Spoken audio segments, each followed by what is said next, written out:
Olá! Hoje a gente vai mergulhar num dos institutos mais fascinantes e, ao mesmo tempo, mais delicados do direito de família e sucessões, o direito real de habitação.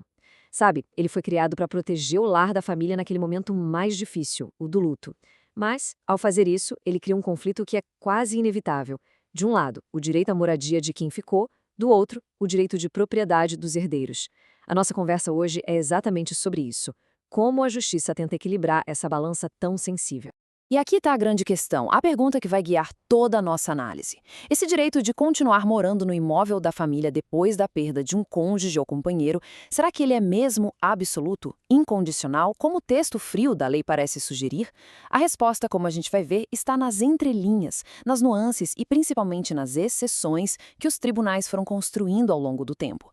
Para a gente conseguir responder essa pergunta de forma bem completa, eu estruturei nosso roteiro em 5 pontos. Vamos começar com a base, os fundamentos legais. Depois, a gente passa pelas fronteiras, onde ele se aplica e onde não se aplica. E aí vem a parte mais dinâmica. Vamos analisar a jurisprudência do STJ, que, olha só que interessante, tanto limita quanto expande esse direito. E no final, a gente amarra tudo numa síntese, sobre a ótica da Constituição. Então, vamos lá. Ponto de partida de toda essa discussão. A regra escrita, o que está na lei. O que, afinal, o nosso Código Civil diz sobre esse direito. O coração de tudo está aqui no artigo 1831 do Código Civil. Ele basicamente garante ao cônjuge ou companheiro que sobrevive o direito de continuar morando no imóvel que era a casa da família. E olha, tem 2 pontos cruciais aqui. Primeiro, isso vale para qualquer regime de bens, não importa se era comunhão parcial, total, separação. E segundo, a lei diz que isso se aplica se for o único imóvel daquele tipo a ser inventariado. O objetivo, claro, é muito nobre. É garantir um teto, uma segurança num momento de vulnerabilidade extrema. Agora, o que torna esse direito tão poderoso são as suas características. Vamos ver? Ele é ex lege, ou seja, ele vem direto da lei. Não precisa de registro em cartório, não precisa de nada. Aconteceu o fato, o direito nasceu. Ele é vitalício, o que significa que dura por toda a vida de quem se beneficia dele. É incondicionado, isso quer dizer que mesmo que a pessoa se case de novo, forme uma nova união estável, o direito não acaba. Ele também é gratuito, os herdeiros não podem chegar e cobrar um aluguel. E por fim, é abrangente, valendo como vimos para todos os regimes de bens e, claro, sendo estendido pela jurisprudência para os companheiros em união estável.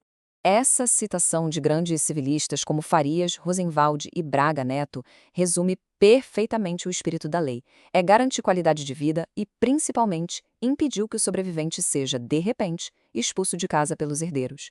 Só que é exatamente aqui que nasce o problema. Atenção!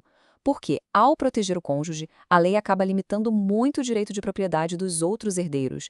E se essa situação criar uma injustiça flagrante? Ok, a regra parece ser bem ampla, bem protetiva. Mas, como a gente sabe, toda regra tem exceções, tem fronteiras. Vamos dar uma olhada agora nas situações bem específicas em que esse direito simplesmente não se aplica, seja pela própria lei, seja pela interpretação dos tribunais.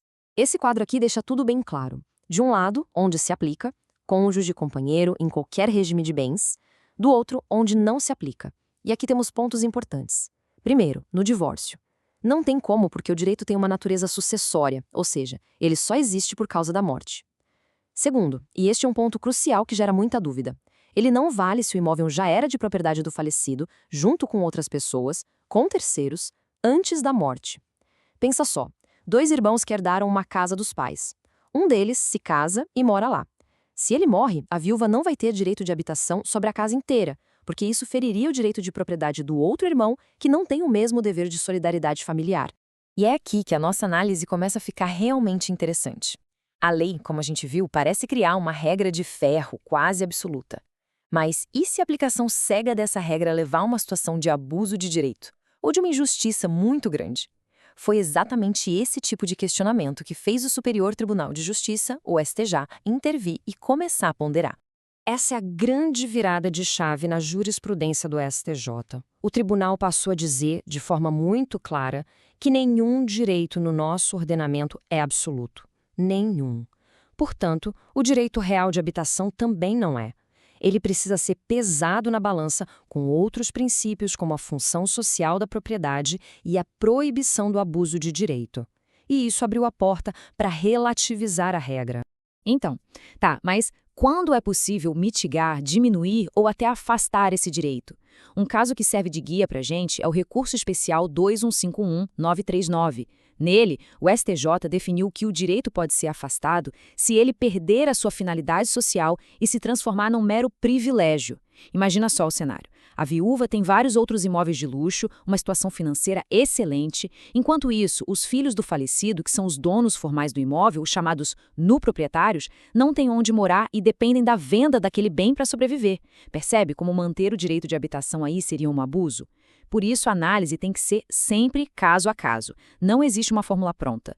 Mas a evolução da jurisprudência não parou só na limitação. Em um movimento que é complementar e igualmente sofisticado, o STJ também começou a expandir o alcance de proteção desse instituto. E olha que interessante, se por um lado o STJ limita o direito para evitar abusos, por outro, ele também o expande. E expande para além da figura do cônjuge ou companheiro sobrevivente. Ele passa a aplicar esse direito para proteger outros membros vulneráveis da família. Ele passa a aplicar esse direito para proteger filhos menores, filhos com deficiência e dependentes idosos. Um exemplo muito marcante dessa expansão é o Recurso Especial 222991.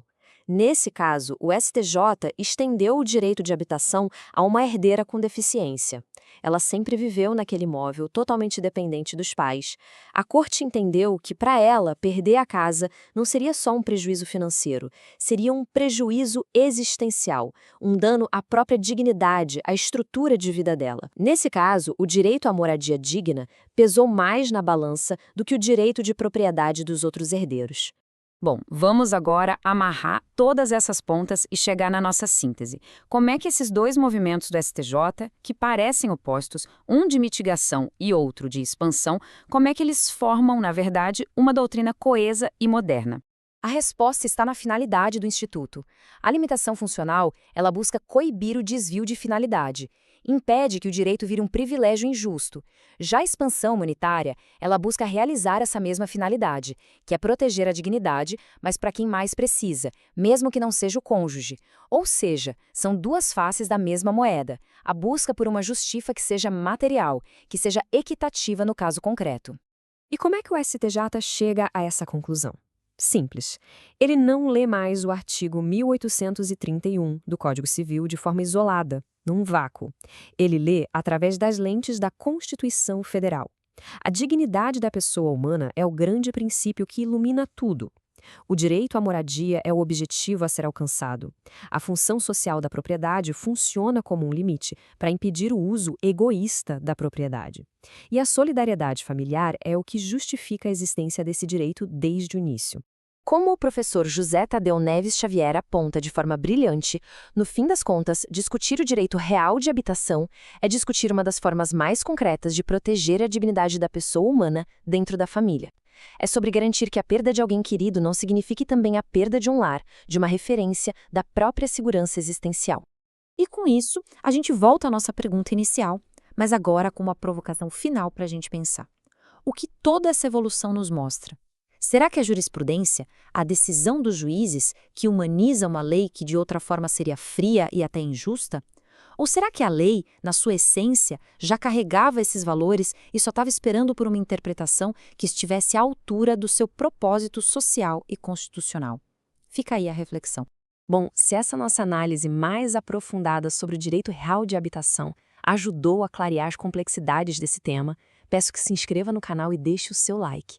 É assim que a gente consegue continuar trazendo mais conteúdo jurídico com essa densidade e, ao mesmo tempo, com essa clareza. Muito obrigado e até a próxima!